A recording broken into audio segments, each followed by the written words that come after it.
શ્રાવણ માસની ગણના એક પવિત્ર માસ તરીકે થાય છે. શ્રાવણને તહેવારોનો મહિનો પણ કહેવાય છે. રક્ષાબંધનનું પર્વ ભાઈ બહેનના પવિત્ર પ્રેમ અને વિશ્વાસનું પર્વ હોય.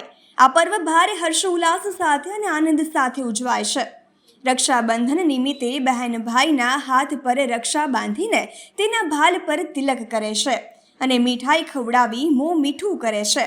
રક્ષારૂપી રાખડીના કવચ દ્વારા બહેન ભાઈની સુખ, સમૃદ્ધિ, પ્રગતિ, સલામતી, દીર્ઘાયુ અને સારા સ્વાસ્થ્ય માટે શુભેચ્છાઓ પાઠવીને પ્રાર્થના કરે છે.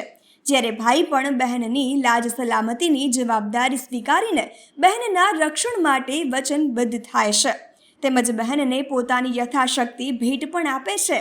ભાઈ બહેનના પવિત્ર પ્રેમ સાથે જોડાયેલું રક્ષાબંધનના તહેવાર નિમિત્તે ભરૂચ અંકલેશ્વર શહેરમાં પણ અલગ અલગ પ્રકારના અનેક કિસ્સાઓ સામે આવતા જ હોય છે. રિપોર્ટર અબ્વી સૈયદ, અંકલેશ્વર.